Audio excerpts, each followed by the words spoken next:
अस्सलाम वालेकुम नाज़रीन, लाइव विद आदिल शाहज़ेब के साथ मैं हूं आपका मेज़बान।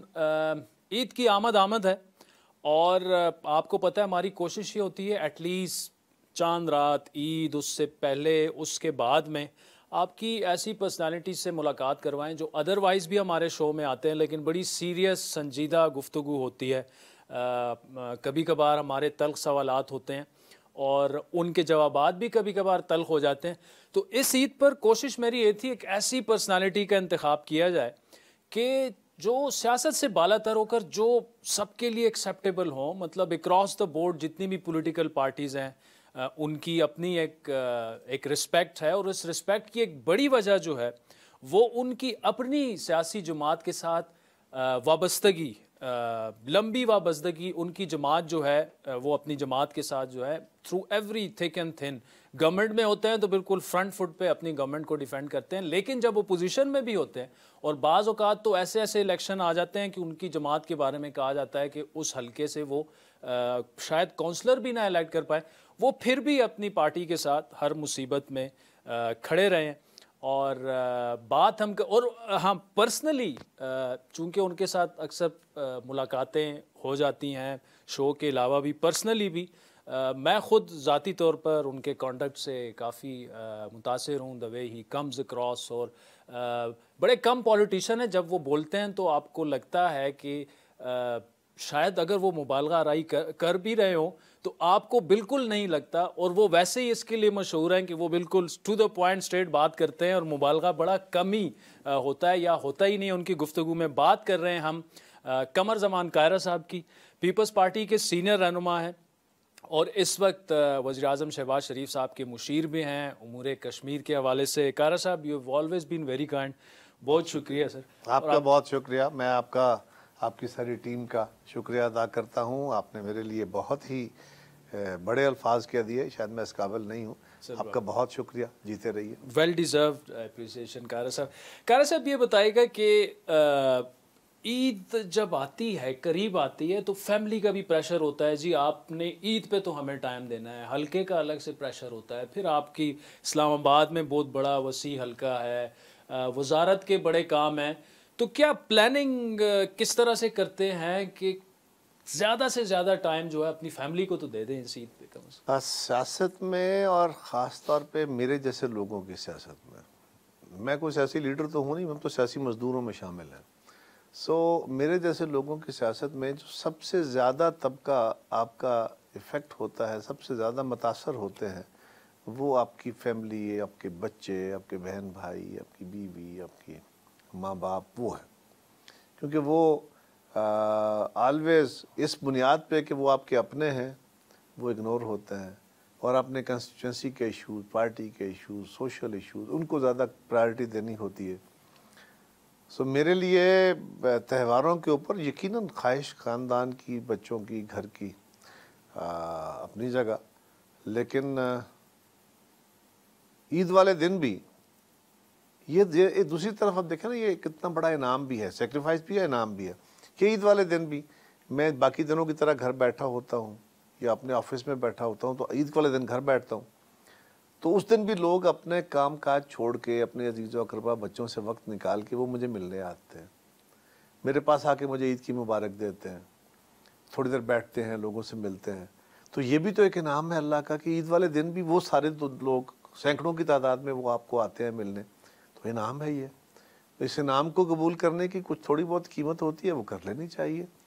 और मेरी फैमिली आस्ता आस्ता आदी हो जाते हैं ठीक मेरे, क्योंकि बहन भाई, उनके बच्चे, माशाल्लाह बड़ी फैमिली है हमारी, लेकिन मेरे अपने बच्चे जो हैं वो, एक बेटा है वो इंग्लैंड में आजकल पढ़ रहा है, बेटी की शादी हो गई, वो अमेरिका चली गई।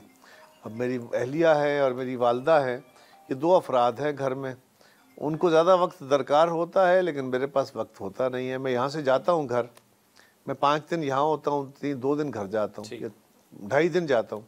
तो जिस दिन घर जाना होता है, घर में दाखिले का वक्त मेरा वही रात 10-11 बजे होता है और सुबह उठ के फिर आपने निकल जाना है।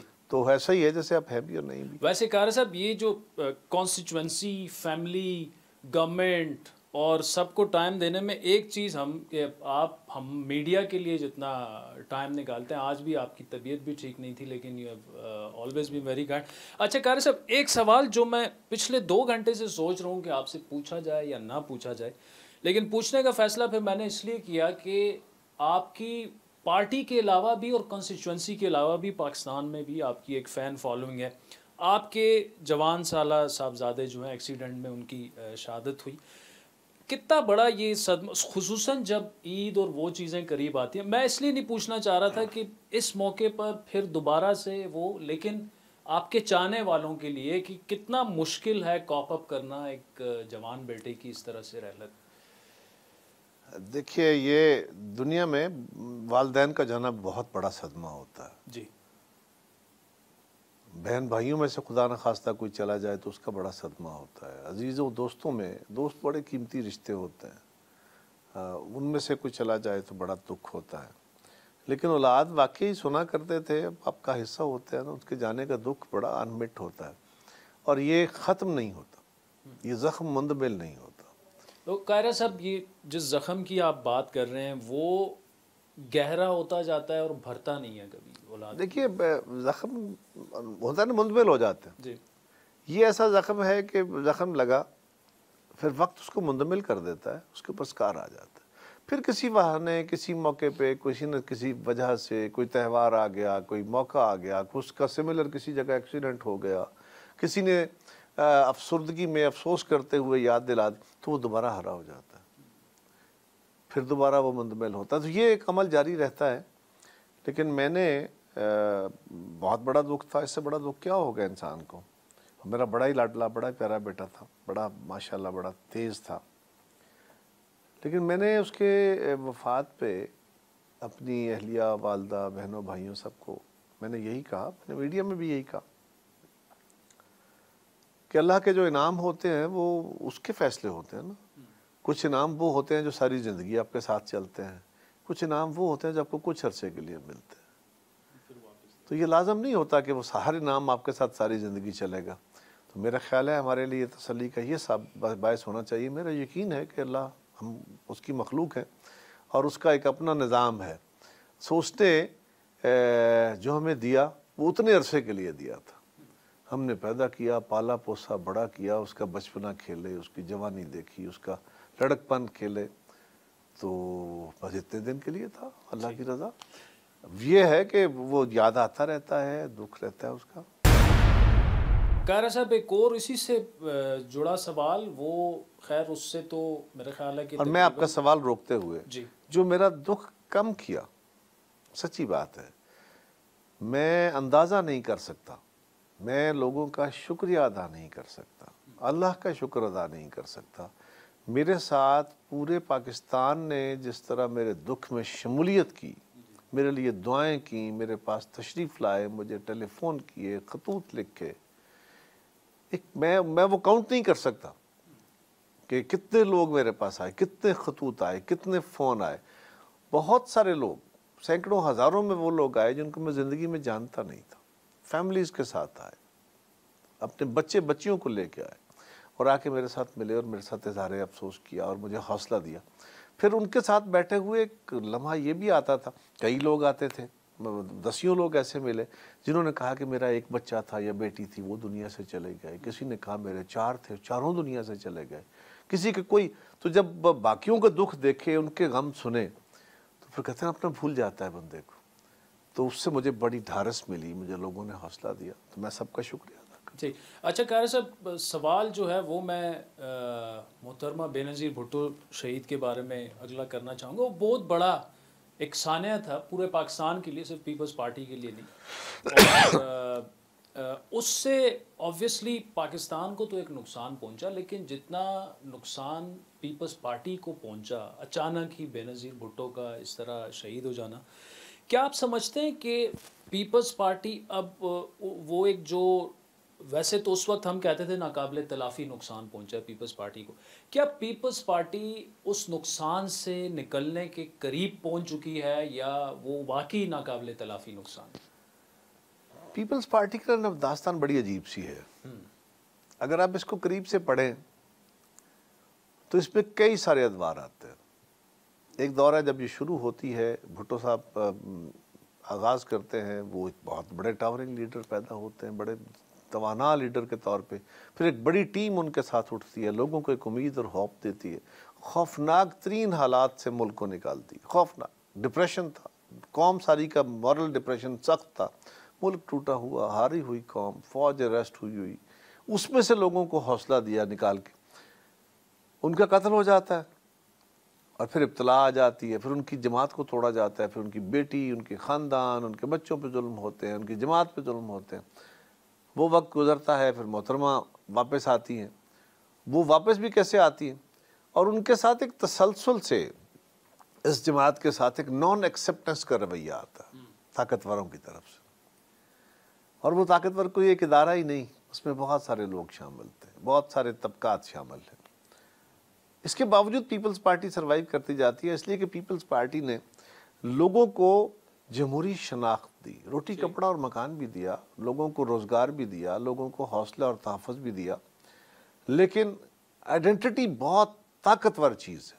पीपल्स पार्टी ने लोगों की शनाख्तें बदली, जमहूरी शनाख्तें दी। ये ट्राइब, ये नवाब, ये वडेरे, ये सरमायादार, जागीरदार, इन सब का जो पूरा जकड़ था इस मुआशरे के ऊपर, लोगों को जो उन्होंने पीपल्स पार्टी और भुट्टो शहीद ने वहाँ से निकाल के इस बरादरी, इस कबीले, इस मसलक और मज़हब की शनाख्तों में जकड़े हुए लोग थे, इनको जो तोड़ा था मेरी नज़र में वो बहुत बड़ा उनका कमाल था। समाज कोई भी अपनी आइडेंटिटीज़ तब्दील किए बगैर जमहूरी नहीं हो सकता, तो उन्होंने बहुत बड़ा कमाल किया था। बीबी शहीद ने उसके बाद उन्होंने भी बड़ी मेहनत, बड़ी हिम्मत, एक तवील दास्तान है उनकी मेहनत की। उनको भी तो बार बार तोड़ने की कोशिश की, कभी जमात तोड़ रहे हैं, कभी उनको तोड़ रहे हैं, और इसके बावजूद वो रजिस्ट करती रही और हार जीत का अमल चलता रहा। बीबी शहीद की शहादत के बाद फिर ये अमल हुआ, पहले भी हुआ था कि भुट्टो साहब चले गए तो अब पीपल्स पार्टी खत्म हो गई। फिर बीबी शहीद का था कि जी बीबी शहीद चलेगी, अब तो पीपल्स पार्टी का लीडर ही कोई नहीं रहा जी। जरदारी साहब ने बड़े मुश्किल वक्त में पीपल्स पार्टी को और मुल्क को संभाला था, बड़ा ही मुश्किल वक्त था। उनसे दसियों इख्तलाफ हो सकते हैं लोगों को, लेकिन उनमें बेशुमार सलाहियतें मौजूद हैं और उन्होंने साबित किया उसका। अब लोगों का एक व्यू ये है कि जी पीपल्स पार्टी क्योंकि बहुत कमज़ोर हो गई तो ये पीपल्स पार्टी की अपनी पॉलिसियों की वजह से हुई। हाँ, एक जमात जिसके ऊपर मुसलसल तशद्दुद और जुल्म हो रहा हो, जिसको इससे बखरे करने की कोशिशें इवन 2002 तक या 2008 तक भी जारी रही हों और 2013 में भी जारी हों, तो उस और आज तक हो और उस जमात को सर्वाइव कराना, उसको ज़िंदा रखना, ये बड़ा मुश्किल काम है। बीबी शहीद के बाद अब बिलावल साहब, जरदारी साहब के बाद अब बिलावल साहब आए, तो इस नौजवान आए, लोगों को बड़ी उम्मीदें भी थी, लोगों ने बड़े क्रिटिसिज्म भी किए, ये क्या करेंगे जी, ये विरासत है, फलान है, टैलेंट नहीं है, देखें नौजवान है, क्या करेंगे, सीखेंगे। लेकिन कुछ लोग सदियों नहीं सीख सकते या दहाइयों नहीं सीख सकते और कुछ दहाइयों का सफ़र महीनों में तय कर लेते हैं। He proved it. वो पॉलिटिक्स पे आते हैं, पहले पार्टी की पॉलिटिक्स में आते हैं, पार्टी पॉलिटिक्स को जिस तरह वो लेके चलते हैं, पूरे मुल्क के अंदर अपनी एक आइडेंटिटी, लोगों से अपना रिश्ता, अपने कारकुनों के साथ अपनी वालदा वाला, अपने नाना वाला रिश्ता कायम किया। फिर वो पार्लियामान में आते हैं, तो पहले दिन पार्लियामान में आके जो जिस तरह वो बिहेव करते हैं और जो पहला उनका खिताब है, पब्लिक इंटरेक्शन शुरू होता है, तो आप देखिए उसमें क्या विजन है, क्या विजडम है। यकीनन वक्त के साथ साथ मतलब तजर्बे का तो कोई मुतबादल नहीं होता जी, लेकिन एक बेसिक टैलेंट भी है। उसके बाद उन्होंने पार्टी को फुल फ्लैज चलाना शुरू किया। उसके बाद वो वज़ीर ख़ारजा बने। इस हुकूमत में ये मुश्किल तरीन फैसला था। कहाँ एक बंदे के ज़हन में और ख्वाब में होता है, उसकी जमात सब रेजिस्ट कर रही है कि नहीं आपने ये काम नहीं करना, चेयरमैन हमारा वज़ीर ख़ारजा बन जाए और शहबाज शरीफ का, जिनके साथ हमारी मुखालफत रही, उनकी काबीना में आ जाए। तो उन्होंने कहा नो, ये फैसला जो है, जिस ग्रुप ने ये फैसला, ये राय दी, उनकी राय के साथ खड़े हुए कि ये ठीक फैसला है कि आज मुल्क को इसकी ज़रूरत है। सो उन्होंने ये फैसला किया है। मेरी दानिश में लोगों को एक टेम्परेरी फेज़ आया था इमरान खान साहब का, जिसमें उन्होंने एक लोगों को झूठ और झावे के सहारे खड़ा करके साथ मिला लिया। वो तो फारिग हो गए होते, लेकिन उनको बाद जब उनकी हुकूमत ख़त्म हुई, जो जमहूरी तरीके से ख़त्म हुई, लेकिन उन्होंने एक बयानिया दिया जिसको इतना ड्रम बीट किया गया कि लगा सच है, इसमें कोई सदाकत होगी। साजिश का जो बयानिया है जिसमें कोई सदाकत नहीं थी, लेकिन उसको कुछ लोगों ने बाय किया, उनके लोगों ने, खास तौर पे जो उनके फॉलोअर्स थे। लेकिन अब लोगों ने इमरान खान साहब को भी देख लिया है, बाकी जमातों का भी तज्जिया कर लिया है, और बिलावल साहब के with the passage of time जो एक्सपीरियंसेस उनके हुए हैं, मैं समझता हूं कि अब पाकिस्तान के लोगों के पास फेयर जजमेंट का मौका है, और बिलावल मुस्तकबिल का लीडर है, इसलिए कि वो नौजवान है, बाकी तो एलिमिनेट हो रहे हैं, वो ग्रो कर रहे हैं। चले कारा साहब से नाजरीन ये इंटरेस्टिंग गुफ्तगू जारी रखेंगे, लेकिन एक ब्रेक के बाद। वेलकम बैक नाज़रीन, कमर जमान कायरा साहब आज हमारे खुसूसी मेहमान हैं। कायरा साहब, गवर्नमेंट तो बन चुकी है, बड़े मुश्किल फ़ैसले आप लोगों ने किए, तकरीबन 2.5 महीने हो चुके हैं, लेकिन मैं एक शो रिकॉर्ड करने गलियों में गया, बाज़ारों में गया, और उसमें तकरीबन 70% लोगों से जो मैंने बात की वो शदीद नाराज़ हैं हुकूमत से कि जी हम तो ये एक्सपेक्ट ही नहीं कर रहे थे इस गवर्नमेंट से। ये जो एक सियासी कीमत है, क्या ये अंदाज़ा है आपको भी, नून लीग को भी, कि ये सियासी कीमत शायद आपको काफ़ी भारी पड़े अगर इंतखाबात में चले जाएं तो? पहली गुजारिश यह है कि हमारा तो ये काम ही सियासत है, और सियासत लोगों की पल्स होती है। हमारा ये आपको तो अब जाके अंदाज़ा हुआ, हम जब हुकूमत में आए थे और ये फैसले करने से पहले हमें पता था कि जो फैसले हम करने जा रहे हैं इसके नताज क्या निकलेंगे। ये बात बिल्कुल दुरुस्त है कि लोगों को तवक्को नहीं थी। हम तो आए थे महंगाई ख़त्म करने, कम करने, हम तो रोज़गार देने आए थे, यही बात नारे लगा के आए थे।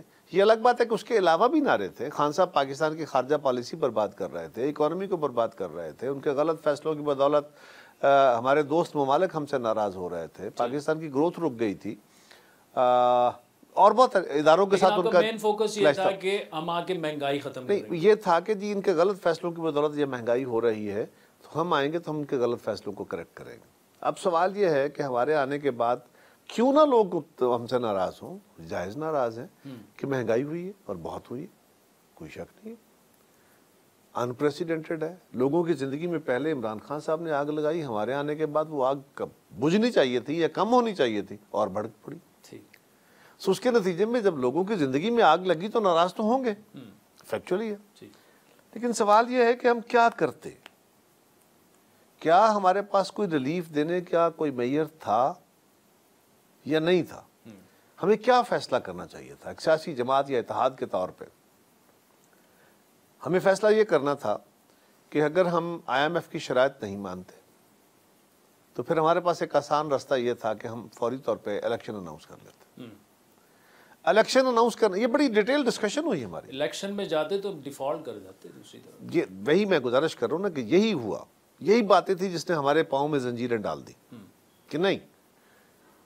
हमने फैसला किया कि अगर हम इलेक्शन में चले जाते हैं, 3 महीने के लिए केयरटेकर गवर्नमेंट आ जाती है, उसको तो ना IMF सुनेगा, ना पाकिस्तान के अंदर लोग उसकी बात सुनेंगे, ना आलमी इदारे सुनेंगे, ना दोस्त ममालिक सुनेंगे, ना फेटअप वाले सुनेंगे, तो वो क्या प्रेशर रेजिस्ट कर पाएगी। लिहाजा उसके नतीजे में अगर पाकिस्तान खुदा न खास्ता डिफ़ॉल्ट कर जाता है, जो कि विजिबल था, हो जाएगा जी। अगर डिफ़ॉल्ट, और आपने भी कहा अगर डिफ़ॉल्ट हो जाता तो उसके माने क्या होते। पाकिस्तान एक एटमी कुव्वत है, इसका डिफ़ॉल्ट करना हम अफोर्ड कर सकते हैं। पाकिस्तान डिफ़ॉल्ट खुदा न खास्ता अल्लाह न करे करता तो डॉलर कहाँ चला जाता, 300 क्रॉस कर जाता इजीली, पेट्रोल की कीमतें कहाँ जाती, पाकिस्तान में महंगाई का क्या आलम होता, पाकिस्तान की एक्सपोर्ट किधर जाती, पाकिस्तान का ये जो आलमी ममालिक के साथ एक अच्छा ताल्लुक बना है वो किधर जाता। सो हमारे दोस्त भी हमारी मदद ना कर सकते और पाकिस्तान खुदा न खास्ता श्रीलंका वाली कैफियत में होता। लिहाजा ये तय हुआ, मैं छोटा सा तय हुआ कि हमने ये मुश्किल फैसला करना है जिसकी एक कीमत लोगों की नाराज़गी की सूरत में कल हमें सियासत में चुकानी पड़ेगी, पड़ सकती है।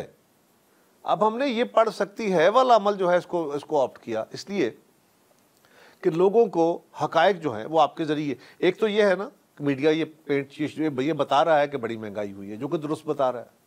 मीडिया बता रहा है कि लोगों की ज़िंदगी में आग लग गई है, दुरुस्त बता रहा है। सोशल मीडिया भी बता रहा है, लेकिन साथ ही साथ सोशल मीडिया और फॉर्मल मीडिया ये भी बता रहा है कि पाकिस्तान के पास और कोई रास्ता नहीं था। लोग भी इस बात से आगाह हैं।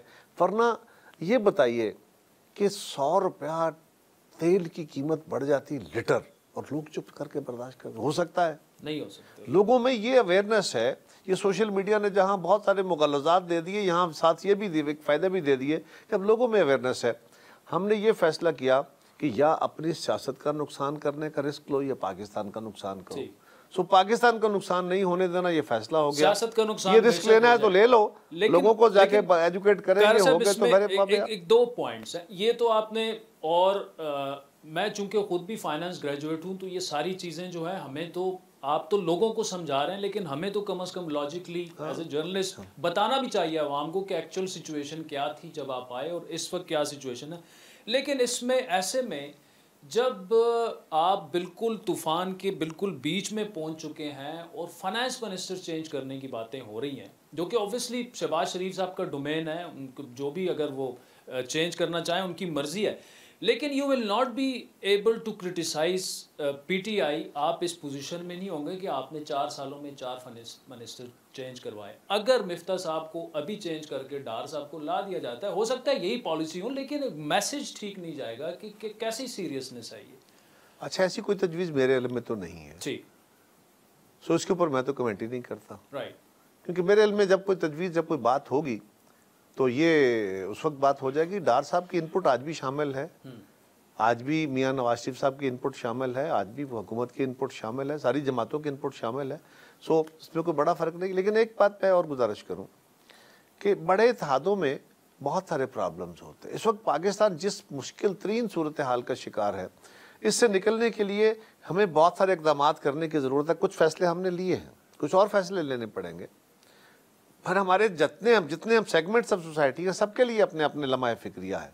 बट एक जो सबसे ज़रूरी फैक्टर है ना, वो है कि political hierarchy of the country जो है वो अपने आप में यकजहती का इजहार करे एक मामले में, कि हम पाकिस्तान के जो क्राइसिस है उसको निपटने के लिए हमारी पॉलिसी एक है, बाकी के ऊपर हमारा डिफरेंसेस हो सकते हैं। इमरान खान साहब मेरी मुखालिफ जमात हैं, उनका हक है, वो हमारे खिलाफ एहतजाज कर रहे हैं, वो हमारे खिलाफ जुलूस निकाल रहे हैं, जलसे बिल्कुल करें।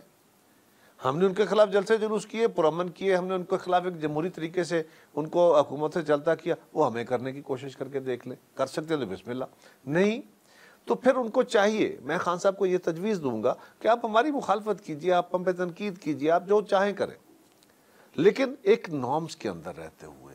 सियासत में ना जी, कभी आपको हरा दिया जाता है, कभी आप हार जाते हैं, दोनों सूरतें। हमारे साथ तो बड़ा कुछ होता रहा।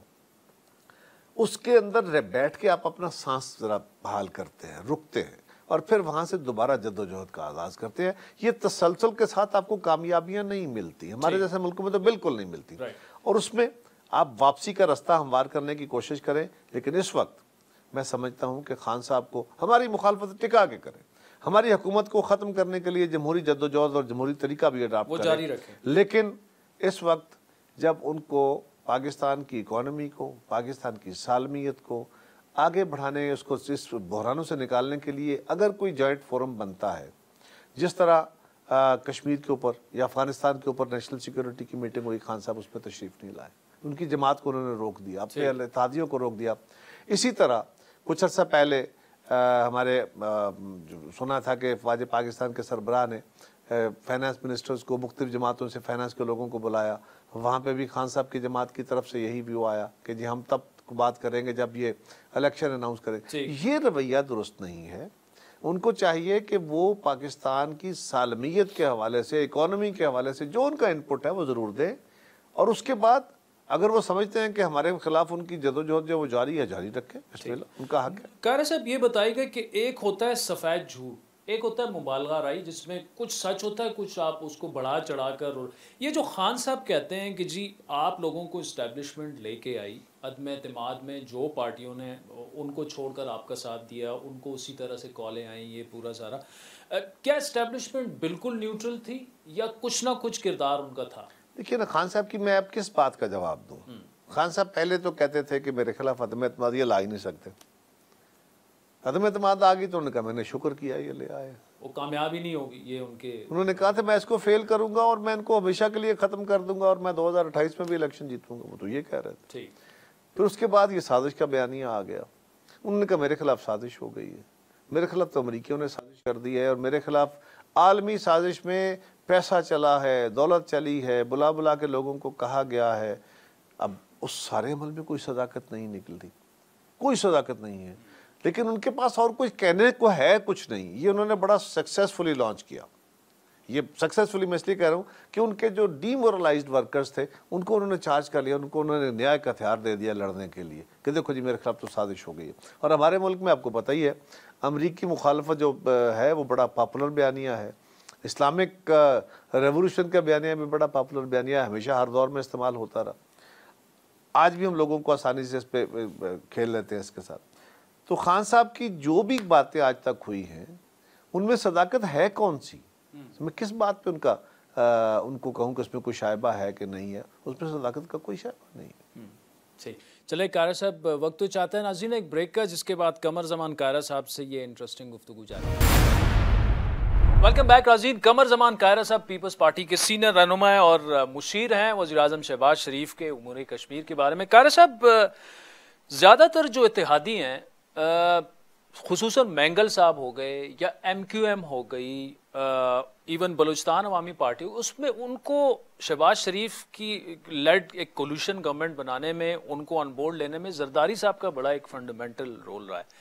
आजकल तकरीबन तमाम इत्तेहादी जमातें एक वजह से या दूसरी वजह से नाराज़ हैं, और मैं उसकी डिटेल में नहीं जाना चाहता, और PTI उसे चूचू का मुरब्बा कहती है। अब देखिए मैंगल साहब जो हैं वो नाराज़ हैं, लापता अफराद, और आप हमारे एक शो में कह भी चुके हैं कि वो क्यों ना, उनका मुतालबा बिल्कुल जायज़ है, वो हल होना चाहिए।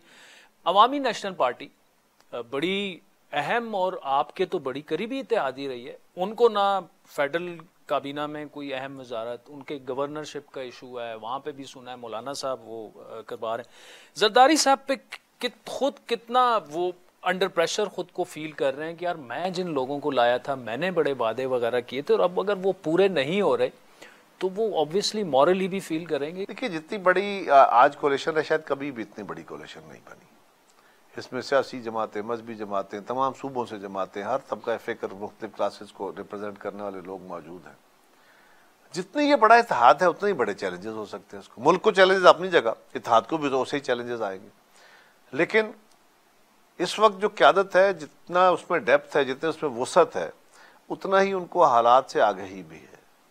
सोच ये जो लम्हाती है, जिस तरह हम हुकूमत बना रहे थे, हुकूमत बनने के मरहले में मैंने कहा था कि हमें बहुत सारे चैलेंजेस आते रहेंगे, लेकिन रेस्ट एश्योर कि हम वक्त के साथ साथ उन चीज़ों को एड्रेस करते रहेंगे। एक जमात के अंदर, किसी एक सिंगल जमात के अंदर आप देखिए वहाँ भी बेशुमार प्रॉब्लम्स आ जाते हैं। आप देखिए ना PTI बाज़ाहिर तो बड़ी सॉलिड जमात लग रही थी, लेकिन जहांगीर तरीन साहब का ग्रुप, जहाँ फिर उसके बाद अलीम खान साहब का ग्रुप, इसके बाद चौधरी सरवर साहब का ग्रुप, इस बाद कई सारे ग्रुप थे और जमात के अंदर बड़ी फ्रस्ट्रेशन थी। नूर आलम साहब उस वक्त भी बोला करते थे, बाकी लोग, राजा रियाज साहब भी उस वक्त बोला करते थे, जमात के अंदर बोलते थे बाकायदा, जिस एक जमात की अपनी हुकूमत थी। इत्तेहादी उस वक्त भी राजी नहीं थे। चौधरी साहबान का व्यू, चौधरी परवेज लाई साहब को आजकल दोबारा बड़ा प्यार हो गया है इमरान खान साहब से, लेकिन वो क्या कहा करते थे आपको याद होगा कि हम तो बांधे बैठे हैं, जब मजबूर हैं, हम तो इनके साथ चले थे, ये है वो। तो ये इत्तेहादियों के गिले शिकवे ज़रूर होते हैं। मैं बिल्कुल समझता हूँ कि मैंगल साहब के जो गिला है, जो उनका दुख है कि मिसिंग पर्सनस का, ये मामला हल होना चाहिए, बिल्कुल हल हो। अगर कुछ लोग ऐसे हैं जो क्रिमिनल है, जो जिनका माजी दागदार है और पाकिस्तान के लिए नुकसानदेह है, तो उनको बिल्कुल ट्रायल होना चाहिए, बिल्कुल उसके लिए कोई रियायत नहीं हो सकती। लेकिन उठाना तो अगर वो क्रिमिनल, मैं गुजारिश कर रहा हूँ, देखिए उठाने से मुराद ये है कि उनको किसी जगह ट्रायल होना चाहिए, कोई कोर्ट उसकी जो भी है, कोर्ट ऑफ लॉ में उनको लेके आना चाहिए। उसके लिए जिस तरह आप टेररिज्म के लॉ बने हैं, बाकी कवानीन बने हैं, उनको उसमें लेके आना चाहिए। ये मामला हल होगा। ये सिर्फ उनका इशू नहीं है, बहुत सारी जमातों का इशू है, और यह पाकिस्तान के ऊपर उठने वाले सवालों में से एक सवाल भी है। इसी तरह MQM अगर कह रही है तो उनके अपने तहफ़्फ़ुज़ात हैं। और ये जो हमारी इलाकाई जमातें होती हैं, इलाकाई जमातों का और कमी जमातों का आपस में इन इशूज़ के ऊपर क्लैश ये होता है कि बड़ी जमातें वो अपनी एक जगह पे अगर कुछ चीज़ों पे कंप्रोमाइज़ भी करती हैं तो वो लार्जर नेशनल सीन को देख रही होती है। लेकिन अगर मेरा फोकस है एक जगह पे, एक ज़िला में या एक सूबा में या एक डिवीजन में, तो मुझे फिर उसको प्रोटेक्ट करने के लिए कुछ फैसले करने पड़ते हैं। MQM के साथियों के हमसे भी गिले शिकवे उससे पहले जब हमारी गवर्नमेंट थी, फिर मुस्लिम लीग के वज़ीरदार बने, तो लोकल बॉडीज के रिजल्ट्स के बाद सिंध में है इशू MQM का, उसके ऊपर भी हमने ये गुजारिश की थी कि उनके जो तहफ़्फ़ुज़ात हैं वो भी एड्रेस होने चाहिए। अगर उनके पास कोई कंक्रीट एविडेंस है तो इलेक्शन कमीशन को भी देना चाहिए, हमें भी दें, बिल्कुल हुकूमत वक्त में वो हिस्सेदार हैं, हम भी उनसे उठा लेंगे, और वो कोर्ट्स भी मौजूद हैं। अगर कुछ जगहों पे ऐसी रेगुलरिटीज हुई हैं जो कि इलेक्शन कमीशन ने जिसका नोटिस भी लिया हुआ है, तो बिल्कुल वो एड्रेस होंगी। एक जगह पे अनफॉर्चुनेट इंसिडेंट है, लड़ाई झगड़े होते हो गए, तो एक मसला ये है कि अगर तो वो लड़ाई झगड़े फसाद कोई उसका जो खून बहा वो क़यादत के हुक्म पे हुआ, तो फिर तो ये पार्टी पॉलिसी है, फिर तो ये बहुत ही तबाहकुन है। लेकिन अगर कोई स्पॉन्टेनियस रिएक्शन है, जिस तरह का हम कबायली निज़ाम और माशरा है, हमारे यहाँ बड़े जज्बातियत के माहौल बन जाते हैं और ये अक्सर हर जगह पर लड़ाइयाँ हो जाती है, बड़े पढ़े लिखे लोगों में लड़ाइयाँ हो जाती हैं, उस लड़ाई का एक शाखसाना ये भी निकल आता है। तो ऐसा ट्राइबल माहौल में सिंध के अंदर भी, रूरल के अंदर खासा ट्राइबल माहौल है और वहाँ पे लोगों की दुश्मनियाँ बड़ी पुरानी हैं, उस पर पहले लड़ाइयाँ हो गई। अनफॉर्चुनेट है, उसको रोकने की कोशिश करनी चाहिए, आइंदा बिल्कुल नहीं होनी चाहिए, अटमोस्ट कोशिश होनी चाहिए कि ऐसा इंसिडेंट ना हो। लेकिन फिर भी अगर उसके अंदर मौके पे कुछ हुआ तो नेग्लिजेंस है, उसको दूर होना चाहिए, और अगर इंटेंशन है और वो साबित हो जाए तो सजा मिलनी चाहिए। ठीक, मुझे कारी साहब ये बताएगा कि ये तो आपने एक्सप्लेन किया कि क्या मामलात हैं और किस तरह, क्या ऐसे हो सकता है कि इनमें से एक या दो जमातें जो हैं वो एक ही दम आपको कहें कि नहीं जी इनफ इज़ इनफ, बस हम कुछ ऐसा सिनारियो आप, और फिर फ़ौरन आपको अदम एतमाद का वोट अगर शहबाज शरीफ साहब ना ले सके तो ऑब्वियसली इलेक्शन में जाना पड़ेगा और एक क्योटिक सी सिचुएशन बन जाएगी। देखिए, होने को वो क्या शेर है ना कि तुम हमारे किसी तरह न हुए वरना दुनिया में क्या नहीं होता। तो ये क्या नहीं हो सकता, होने को तो हो सकता है, लेकिन मैं यकीन से ये बात कह रहा हूँ कि इस वक्त तमाम सियासी जमातों की क़यादत को बशमूल खान साहब के, मेरा ये भी गुमान है कि बशमूल इमरान खान के, सबको पाकिस्तान के क्राइसिस का अंदाज़ा है। खान साहब सोल्यूशन की तरफ इसलिए नहीं आते, वो अपनी सियासत को कंप्रोमाइज़ नहीं करते। पाकिस्तान की इस वक्त जो हुकूमत है इसमें शामिल तमाम जमातें पाकिस्तान के मफाद को आगे रख के चल रही हैं, लिहाजा ऐसा कोई क्राइसिस खड़ा नहीं करेंगे। हाँ, आपस में तलखी वलखी छोटी मोटी चलती रहती है, कभी डेवलपमेंट के फंड आ जाएंगे। देखिए ना, कुछ दूर दराज के इलाके हैं, वहाँ फंड्स का बड़ा इशू है, तरक्याती काम नहीं हुए, उसके हवाले से बड़े प्रेशर्स होते हैं, नौजवानों को रोजगार के बड़े मसाइल होते हैं। वो तो एक ही पार्टी की गवर्नमेंट में भी ये इख्तिलाफात होते हैं, और लेकिन अलाइज में ये और सूरत होती है। जब एक जमात के आप होते हैं तो फिर आप ये कहते हैं कि जी भाई मैंने अब वोट, अगर फर्ज करें मैं उसी जमात से हूँ, आप भी उसी जमात से हैं, मैं आपकी वो तमसील में मैं कुछ मुतालबे करता हूँ, तो मुझे जमात कहती है कि यार तू ठहर ना जरा, तुझे तो तूने वोट लिए थे, तेरी मेहनत बड़ी थी, पर तेरा टिकट तो हमने दिया था तो तू जीता था ना। सो मेरे साथ उनका रवैया और होता है, या उनका सोच और होती है। वेराज अलायंस में, कोalition में, वहाँ पे तो वो अपने वोट, अपने मैनिफेस्टो, अपने दोस्तों, अपने असूल के ऊपर इलेक्शन लेके लड़के आए थे, और आज उन्होंने गिवन सर्कमस्टांसिस में हुकूमत का साथ दिया है। तो गिवन सर्कमस्टांसिस में हुकूमत का साथ देने से वो कुछ तवक्को भी करते हैं, अपने लोगों के लिए भी तवक्को करते हैं। वो तवक्कुआत का एक अपना प्रेशर होता है, कंस्टिट्यूंसी का अपना एक प्रेशर होता है, लेकिन अगर आप उनको हालात उनके सामने खोल के रखते हैं तो इसलिए वो चीजें मानी भी जाती हैं, और कुछ जो जायज मुतालबे होते हैं वो मानने भी चाहिए। जो कमिटमेंट्स हो, जितनी मुमकिन हो वो एड्रेस होनी चाहिए, वो पूरी होनी चाहिए, और अगर कुछ ऐसा कमिट हो गया है जो कि वर्केबल नहीं है तो वो बैठ कर डिस्कस कर। आखिरी सवाल कारी साहब आपसे, और बड़ा अहम सवाल, क्योंकि पीपल्स इसको लेकर पीपल्स पार्टी पर और सिंध गवर्नमेंट पर काफ़ी तनकीद हो रही है। अली वजीर साहब जब वो शहबाज शरीफ साहब के हक में वोट डालने, तो उनका प्रोडक्शन ऑर्डर भी आ जाता है, उनको ले भी आ जाता है, यहाँ पे आ जाता है, क्या वजह है कि उनके मामलात हल नहीं हो रहे? वो एक मतलब sitting member of national assembly, और उनकी कॉन्स्टिट्यूंसी जो है वो उनको महरूम रखा जा रहा है, उनकी कॉन्स्टिट्यूंसी को कौमी असम्बली की जो वहाँ नुमाइंदगी से। जब हुकूमत के खिलाफ अदम एतमाद और नई हुकूमत की तश्कील का वक्त था तो उनको बिल्कुल वो आए, उनको लाया गया।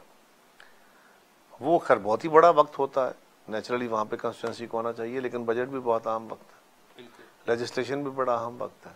तो बिल्कुल ये बात प्रिंसिपली दुरुस्त है कि हम इसका मुतालबा करते रहे, और आज हमें उनके लिए प्रोडक्शन ऑर्डर जारी करना चाहिए। अली वजीर साहब को आना चाहिए। अगर अली वजीर के खिलाफ कोई केसेस हैं, उनके खिलाफ कोई सबूत है, किसी अदालत में पेश होने चाहिए, अदालत उनको कन्विक्ट कर दे तो वो उनकी डी सीट हो जाएंगे, बिल्कुल कोई मोहब्बत उनके साथ नहीं रहेगी। लेकिन जब तक वो अपनी कॉन्स्टिट्यूंसी को रिप्रेजेंट करते हैं, लीगली कर रहे हैं, उनको लोगों ने चुना हुआ है, बिल्कुल अली वजीर का हक है, उसके हलकों का हक है, उसके हल्के के लोगों का हक है कि उनको उनका नुमाइंदा असम्बली में बैठे, उनके इशूज़ रेज करे, उनकी नुमाइंदगी करे। कमर जमान कायरा साहब, thank you so much for joining us. नाज़रीन, कायरा साहब का इंटरव्यू आई एम श्योर आपको काफ़ी पसंद आया होगा। फीडबैक ज़रूर दीजिएगा। हमारा ट्विटर हैंडल है @आदिल मुझे मेरी टीम समेत इजाज़त दीजिए। हर पीर से जुमेरात अपने पसंदीदा show live with Adil Shahzeb को यूट्यूब पर देखने के लिए डॉन न्यूज़ के ऑफिशियल यूट्यूब चैनल पर आएं और सब्सक्राइब करके बेल आइकॉन भी प्रेस करें।